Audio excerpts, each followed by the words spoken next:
एक सवाल, क्या आपने कभी सोचा है कि भारत में लाखों युवा दिन रात सरकारी नौकरी की तैयारी करते हैं, फिर भी हर साल सोशल मीडिया पर एक ही सवाल गूंजता है, सरकारी वैकेंसी आखिर निकलती क्यों नहीं है? सरकारी वैकेंसी आखिर आ क्यों नहीं रही है? कल्पना कीजिए, एक छात्र जिसने अपनी जिंदगी के 5 साल सिर्फ एक सरकारी नौकरी के नाम कर दिया है। सुबह 5 बजे उठकर पढ़ाई, दिन भर लाइब्रेरी में उसका दिन बिताना, रात तक मॉक टेस्ट देना, घर वालों की उम्मीदें उस बच्चे के ऊपर है और खुद से एक वादा करता है, इस बार नौकरी लेकर ही घर लौटूंगा। लेकिन कभी भर्ती नहीं आती, कभी परीक्षा टल जाती है, कभी पेपर लीक हो जाते हैं, कभी आए दिन हर प्रकार का ऐसा होते हैं और रिजल्ट आने में ही महीनों लग जाते हैं। धीरे धीरे उम्र बढ़ जाती है, लेकिन नौकरी का इंतजार खत्म नहीं होता है। क्यों? क्योंकि उसने पढ़ाई की है, उसने डिग्री ली है।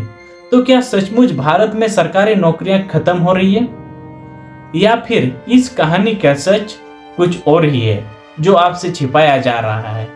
आज की इस वीडियो में हम भावनाओं से नहीं, इतिहास और आसान भाषा से समझेंगे कि आखिर ऐसा क्यों दिखाई देता है कि सरकारी वैकेंसी कम हो गई है। साल 1947 भारत आजाद हुआ। देश को चलाने के लिए लाखों सरकारी कर्मचारी की जरूरत थी। स्कूल बनने थे, अस्पताल खोलने थे, रेलवे का विस्तार होना था और रेलवे को एक सही सड़क पर लाना था, नई सड़कें भी बनना था, बांध और सरकारी दफ्तर तैयार करने थे। इसलिए आज़ादी के बाद देश के दशकों में बड़ी संख्या हो गई, सरकारी नौकरियां पैदा हुई। उस समय सरकारी नौकरी का मतलब था सम्मान, स्थिर आय और पूरी जिंदगी की सुरक्षा होता था उस टाइम की। लेकिन समय बदलने लगा। 1991 में भारत ने बड़ी आर्थिक सुधार किए सरकारी नौकरी पर। निजी कंपनियां भी बढ़ने लगी, आईटी सेक्टर आया और रोजगार का एक बड़ा हिस्सा बन गया भारत में। धीरे धीरे निजी क्षेत्र की ओर बढ़ने लगा। यहीं से सरकारी भर्ती का स्वरूप भी बदलने लगा। लेकिन सिर्फ यही वजह है कि आज युवाओं को लगता है कि वैकेंसी कम हो गई है?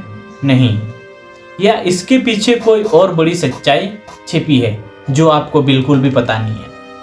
आगे हम जानेंगे कि लाखों पद खाली होने के बाद भी क्यों भर्ती नहीं होती, सालों की देरी क्यों देखने को मिलती है जबकि पद ऑलरेडी खाली है। अब जरा इस सवाल का जवाब दीजिए। अगर किसी सरकारी विभाग को कर्मचारी की कमी है तो नई भर्ती तुरंत क्यों नहीं कर देती? तुरंत भर्ती क्यों नहीं की जाती? आखिर ऐसा क्या होता है कि लाखों युवा इंतजार करते रह जाते हैं? दरअसल यहीं से असली कहानी का सबसे महत्वपूर्ण हिस्सा भी शुरू होता है। जहां से आपकी सोच खत्म होती है वहीं से शुरू होता है। सबसे पहले एक बात समझिए, सरकारी भर्ती सिर्फ एक विज्ञापन निकालने का नाम नहीं है। किसी भी भर्ती से पहले विभाग ये तय करना पड़ता है कि कितने पद भरने हैं, फिर कितने बजट की मंजूरी मिलती है। आरक्षण, रोस्टर की भर्ती, नियम की जांच, विज्ञापन जारी करना ही नहीं होता है। आवेदन लेना, परीक्षा कराना, उत्तर कुंजी जारी कराना और आपत्तियों की जांच करना, और फिर रिजल्ट को भी निकालना पड़ता है, फिर सत्यापन करना पड़ता है। आखिर में नियुक्ति पत्र, यानी कि एक भर्ती के पीछे कई प्रशासनिक चरण होते हैं। आपको लगता है कि ऐसी वैकेंसी नहीं आती, ऐसी बात नहीं है। अगर इनमें से किसी भी एक चरण में भी देरी हो जाए तो पूरी भर्ती महीनों और कभी कभी वर्षों तक खींच सकती है। लेकिन कहानी भी यही खत्म नहीं होती है। कई बार परीक्षाएं होने के बाद भी पेपर लीक की खबरें आ जाती है, पेपर लीक के सामने आ जाते हैं। कई मामलों में उम्मीदवार अदालत का दरवाजा तक खटखटाते हैं पेपर लीक के कारण।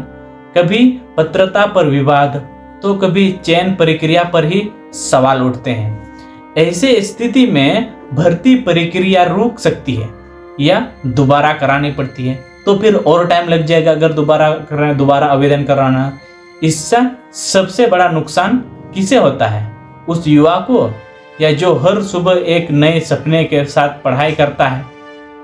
अब एक और महत्वपूर्ण बात को समझिए, एक और बात को ध्यान में लीजिए। सोशल मीडिया पर अक्सर लिखा जाता है कि देश में अब सरकारी नौकरियां बची ही नहीं है, लेकिन यह पूरी सच्चाई नहीं है।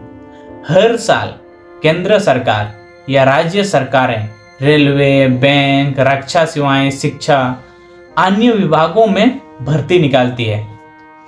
असल चुनौती यह है कि उम्मीदवार की संख्या उपलब्ध पदों से ही ज्यादा है, बहुत ज्यादा, पदों से बहुत ज्यादा है। अगर 500 पद हो तो आवेदन 10 लाख आए, तो चयन 500 लोगों का होगा और बाकी 9,99,500 युवाओं को यहीं से महसूस होगा कि वैकेंसी तो है ही नहीं।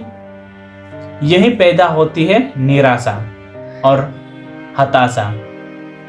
और सवाल जो आज हर प्रतियोगी छात्र मन में, लेकिन क्या यह सिर्फ एक भर्ती में देरी है, या भारत की बढ़ती आबादी और शिक्षा व्यवस्था और बदलते अर्थव्यवस्था भी इसके पीछे उतनी ही बड़ी वजह है? अब तक हमने समझा कि कितनी भर्ती में देरी क्यों होती है सरकारी नौकरी में, लेकिन अगर कल से सारी भर्तियां समय पर होने लगी तो क्या बेरोजगारी की समस्या पूरी तरह भारत देश से खत्म हो जाएगी? बिल्कुल नहीं, और शायद नहीं, क्योंकि इस कहानी का एक और बड़ा सच है जो आपको बिल्कुल पता ही नहीं है। हर साल भारत में लाखों छात्र स्कूल, कॉलेज, ITI और विश्वविद्यालय से पढ़ाई पूरी करके नौकरी की तलाश में निकलते हैं, लेकिन सरकारी नौकरियां किसी संख्या सीमित नहीं होती है। जरा सोचिए, अगर किसी विभाग में 1000 पद हो तो आवेदन 15 लाख लोग कर देते हैं, तो चयन कितने लोगों का होगा? ओबियसली 1000 लोगों का होगा। बाकी लाखों उम्मीदवार मेहनत करने के बावजूद भी चयन से बाहर रह जाएंगे, तो उन लोगों को लगेगा कि नौकरी तो आई ही नहीं।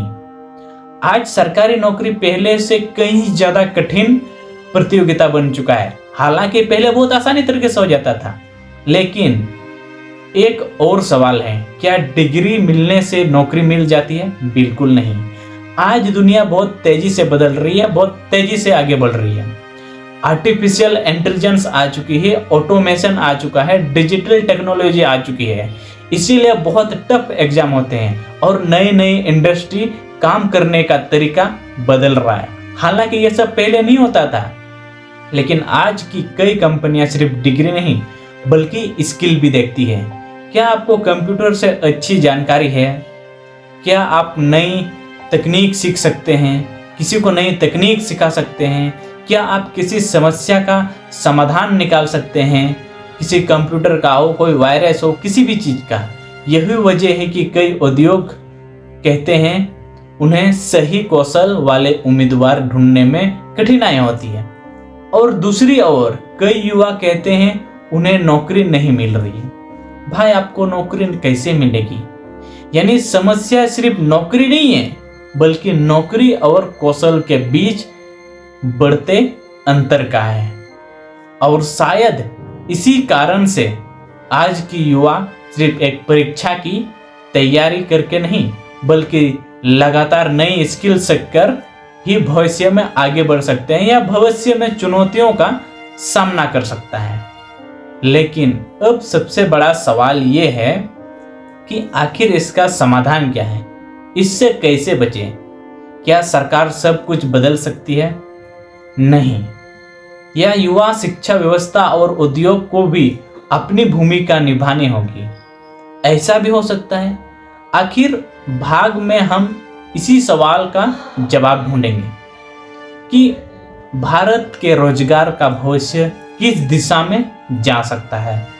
तो दोस्तों, अब हमने जाना कि भारत में सरकारी नौकरी पूरी तरह खत्म नहीं हुई है, उसे करवाने में टाइम लगता है। लेकिन भर्ती में देरी, सीमित पद, बढ़ती आबादी और बदलती अर्थव्यवस्था के कारण इन सब ने मिलकर युवाओं के सामने एक बड़ी चुनौती खड़ी कर दी है। लेकिन क्या इसका कोई समस्या का समाधान हो सकता है? इससे क्या हो सकता है? तो बिल्कुल हाँ, हो सकता है। लेकिन इसका समाधान सिर्फ सरकार के पास नहीं है, आपके पास है, मेरे पास है, हम सबके पास है। सबसे पहले, जहां भी स्वीकृति पद लंबे समय से खाली है, वहां समय पर पारदर्शी भर्ती प्रक्रिया, युवाओं का भरोसा बढ़ सकता है। दूसरा, शिक्षा व्यवस्था को भी समय के साथ बदलना होगा। आज सिर्फ डिग्री नहीं, बल्कि स्किल की बहुत ज़्यादा ज़रूरत है, टेक्नोलॉजी की बहुत ज़्यादा ज़रूरत है, डिजिटल नॉलेज और नई सोच की उतनी ही ज़रूरी है।